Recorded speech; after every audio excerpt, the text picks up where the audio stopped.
രാഷ്ട്രീയ നിരീക്ഷകൻ എ.ജി. ജോർജ് കൂടെ നമ്മോടൊപ്പം ചേരുന്നുണ്ട്. ശ്രീ എ.ജി. ജോർജ്, നോക്കൂ, അതായത് നിരവധി തവണയായി ചർച്ചയായിട്ടുള്ള ഒരു കാര്യം തന്നെയാണ് ഈ പോലീസിന്റെ ഭാഗത്തു നിന്നും ഉണ്ടാകുന്ന വീഴ്ച. അത് പലതവണ ചർച്ച ചെയ്തിട്ടും അതിലൊരു മാറ്റം വരുന്നില്ല എന്നുള്ളതാണ്.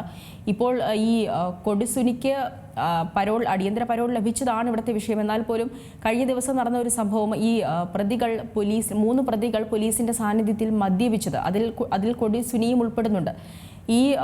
അത് പോലീസിന്റെ ഔദ്യോഗിക കൃത്യനിർവഹണത്തെ സംബന്ധിച്ചിടത്തോളം ഗുരുതരമായൊരു പിഴവല്ലേ ഉണ്ടായിരിക്കുന്നത്. ഈ പോലീസുകാർക്ക് ശിക്ഷ ലഭിച്ചു, സസ്പെൻഷൻ ലഭിച്ചു എങ്കിൽ പോലും അത് ഒരിക്കലും നമുക്ക് മറന്നു കളയാൻ പറ്റുന്ന, അല്ലെങ്കിൽ പോട്ടെ എന്ന് കരുതാൻ പറ്റുന്ന ഒരു കാര്യമല്ലല്ലോ അത്.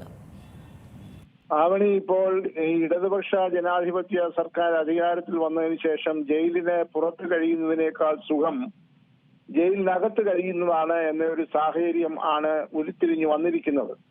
ഇപ്പോൾ ആവണി ഒരു കാര്യം മനസ്സിലാക്കണം. ജയിലിൽ ഇപ്പോൾ 2-3 തട്ടിലുള്ള കൊലപാതക കേസിൽ ഉൾപ്പെടെയുള്ള പ്രതികളുണ്ട്. VIP ഉണ്ട്, VVIP ഉണ്ട്.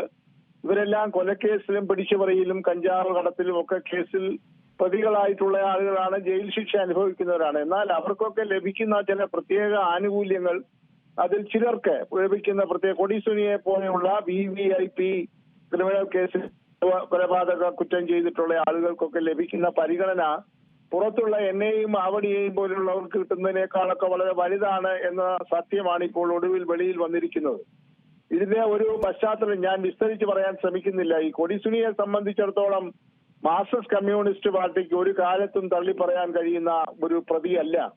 കാരണം മാർക്സിസ്റ്റ് കമ്മ്യൂണിസ്റ്റ് പാർട്ടിയുടെ യഥാർത്ഥത്തിൽ അടിസ്ഥാന ഘടകങ്ങളിലൊക്കെ ഒരു ക്രിമിനൽ സംഘം പ്രവർത്തിക്കുന്നുണ്ട്. അവരുടെ പോഷക സംഘടനകളിലെല്ലാം ഒരു ചെറിയ അളവിലൊക്കെ ക്രിമിനൽ സംഘങ്ങൾ പ്രവർത്തിക്കുന്നുണ്ട്. അതോടൊപ്പം ചേർന്ന് പ്രവർത്തിക്കുന്ന കുറെ ജയിൽ വകുപ്പ് ഉദ്യോഗസ്ഥന്മാരുമുണ്ട്. അവരും ക്രിമിനൽക്കാൾ ഒട്ടും മോശമല്ലാത്ത പ്രകൃതമുള്ളവരാണ്. കാരണം അവരൊക്കെ സർക്കാർ വിലാസം സർവീസ് സംഘടനകളിലെ അംഗങ്ങളായവരാണ്. അവർക്ക് സർക്കാരിനെ പ്രീതിപ്പെടുത്തി നിർത്തിയാലേ അവർക്ക് ഇഷ്ടപ്പെട്ട ജയിലുകളിൽ ജോലി ലഭിക്കുകയുള്ളൂ.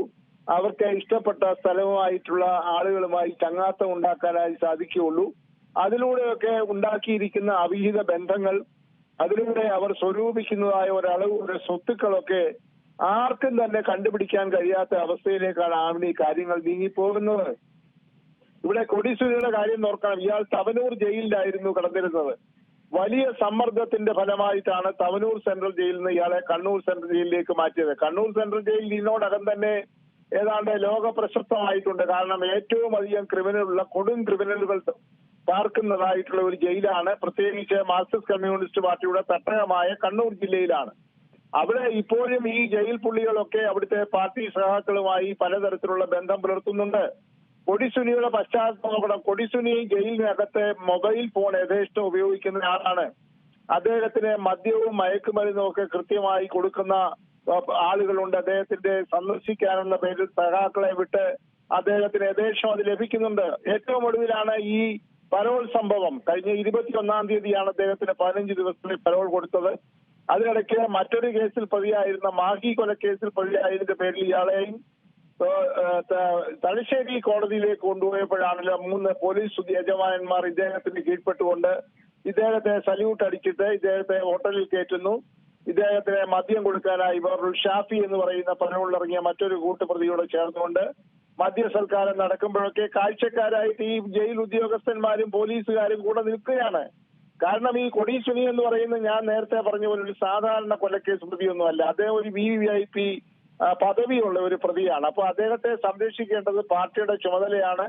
അതോടൊപ്പം തന്നെ പാർട്ടിയോട് അനുഭാവമുള്ള ഈ ജയിൽ ഉദ്യോഗസ്ഥന്മാരും അതിനകത്തെ കുറെ പോലീസ് ഉദ്യോഗസ്ഥന്മാരും, പോലീസിൽ തന്നെ ഒരു 10-30% ആളുകൾ ക്രിമിനൽ സ്വഭാവമുള്ളവരാണെന്ന് അവരുടെ തന്നെ റിപ്പോർട്ടുകൾ കാലാകാലങ്ങളിൽ പുറത്തു വരുന്നുണ്ട്. അപ്പോൾ ഇതൊരു വലിയ ദൂഷിത വലയമാണ്. ഇതിനകത്ത് സർക്കാരിന്റെ ഒത്താശ ഉണ്ട് എന്ന കാര്യത്തിൽ യാതൊരു സംശയവുമില്ല. ഇതൊക്കെ കണ്ണിൽ പൊടിയിടാൻ വേണ്ടിയാണ് ഇപ്പോൾ പരോൾ റദ്ദാക്കിയെന്നൊക്കെ പറയുന്നത്. മിക്കവാറും അടുത്ത ആഴ്ച തന്നെ ഇദ്ദേഹത്തിന് വീണ്ടും 1 മാസത്തെയെങ്കിലും പരോൾ ഇതിന്റെ കോമ്പൻസേഷനായി ലഭിച്ചുകൊണ്ട് പുറത്തു വരും എന്ന കാര്യത്തിലും സംശയിക്കേണ്ടതില്ല. ഇവിടെ ജയിൽ വകുപ്പ് നശിച്ച് നാറാണക്കല്ലിറക്കുകയാണ്. ജയിൽ വകുപ്പിലേക്ക് പല ഉദ്യോഗസ്ഥന്മാരും സ്ഥലം മാറ്റം കിട്ടിയാൽ പോലും പോകാൻ സത്യസന്ധരായിട്ടുള്ളവർ താല്പര്യപ്പെടുന്നില്ല.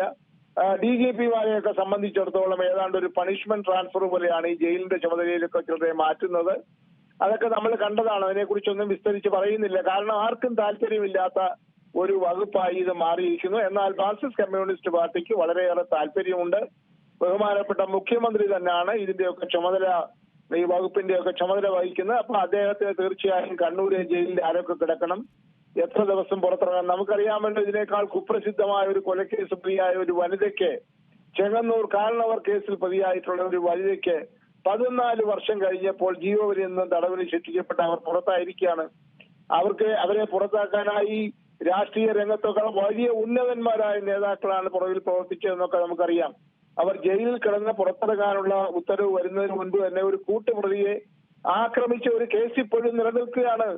അങ്ങനെയുള്ള ഒരു പ്രതിയാണ് ഇപ്പോൾ യഥാർത്ഥം ഈ പറയുന്ന ജയിലിൽ നിന്ന് പൂർണ്ണ മോചിതയാക്കി പുറത്താക്കിയിരിക്കുന്നത്. ഇതൊക്കെ വേറെ ഒരിടത്തും നടക്കുകയില്ല.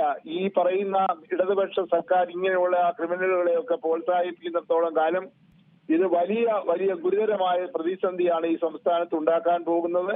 മുഖ്യമന്ത്രിയും അദ്ദേഹം പ്രതികരിക്കുന്ന രാഷ്ട്രീയ കക്ഷികളുമൊക്കെ ഈ TP ചന്ദ്രശേഖരൻ വധക്കേസിലെ പ്രതികളോട് പ്രത്യേകമായ ആഭിമുഖ്യവും മമതയും ഇപ്പോഴും കാട്ടുന്നുണ്ട് എന്നത് പകല് പോലെ വ്യക്തമാണ്. പക്ഷെ ഇത് രാജ്യത്തെ, ഈ സംസ്ഥാനത്തെ ക്രമസമാധാന നിലയിലും അതുപോലെ തന്നെ മറ്റ് സാധാരണ പാവപ്പെട്ടവരുടെ ജീവ സുരക്ഷിതത്വത്തിലുമൊക്കെ വലിയ വെല്ലുവിളിയാണ് എന്ന കാര്യത്തിൽ തർക്കമില്ല. ഒരു കാര്യം കൂടെ പറയട്ടെ, ഈ 14 വർഷം ജീവപര്യന്തം തടവിന് ശിക്ഷിക്കപ്പെട്ടവർ പോലും പുറത്തു പോകുമ്പോൾ 25-30 കൊല്ലമായ സ്ത്രീകൾ ഉൾപ്പെടെയുള്ള തടവുകാർ ഇപ്പോഴും തടവറകളിൽ കിടന്ന് ജീവിതം അവസാനിപ്പിക്കുന്നുണ്ട്. അവരെ ഒന്നും രക്ഷിക്കാനായി ഉന്നതന്മാരായിട്ടുള്ള നേതാക്കന്മാരോ ആരും രംഗത്തില്ല. അപ്പോൾ ഇതിനകത്ത് നടക്കുന്ന കള്ളക്കളികളൊക്കെ ഓരോന്നോരോന്നായി പുറത്തു വന്നുകൊണ്ടിരിക്കുന്നു.